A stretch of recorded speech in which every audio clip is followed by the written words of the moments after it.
It is difficult for me to communicate how much it pains me to the core that Geometry Wars, in any of its iterations, has still not been brought over to the Switch.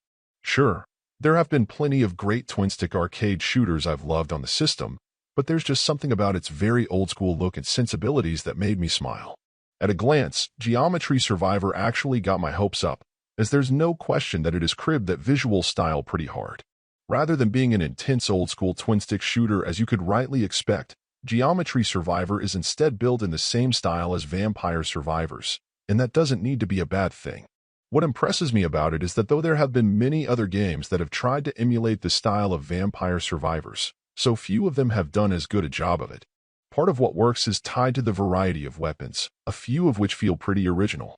To be successful, you'll generally want to have a mix of both offensive and defensive upgrades, but what I like here is that some skills can be a bit of both. The further you get into your capped 20-minute runs, the trickier the variety of foes you'll face will be. It isn't enough to be quick. You'll also need to either anticipate their patterns to find a safe gap, or be equipped in a way that you're able to make ones on your own.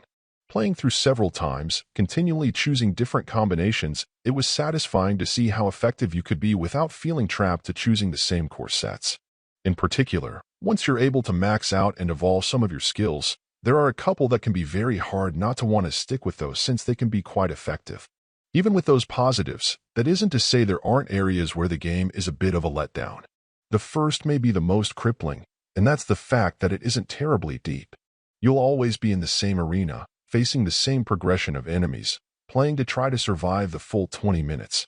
Yes, you'll be able to slowly unlock some permanent perks, some of which will make your ability to survive far easier, but outside of that there isn't all that much to get you to keep coming back. There are a variety of ships you can unlock and use, but honestly aside from simply saying you unlocked and played with them all, the majority of them don't even seem that appealing to play with. The fact that there are no leaderboards or other clear incentives to muscle through 20 minutes with each ship underscores the ultimate lack of value their inclusion brings to the table.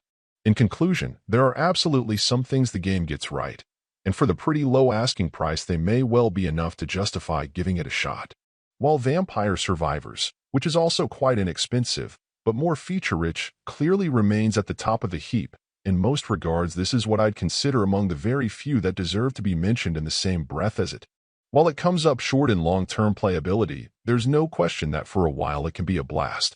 I'd love to see a follow-up with a better plan for keeping you on the hook longer, but as a first attempt, I'll admit it was able to make me into a fan at least.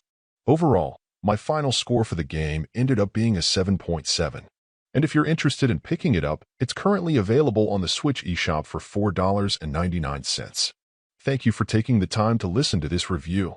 And if you'd like more information or ideas of indie games worth checking out on Switch, be sure to click on the link provided in the description. Until next time.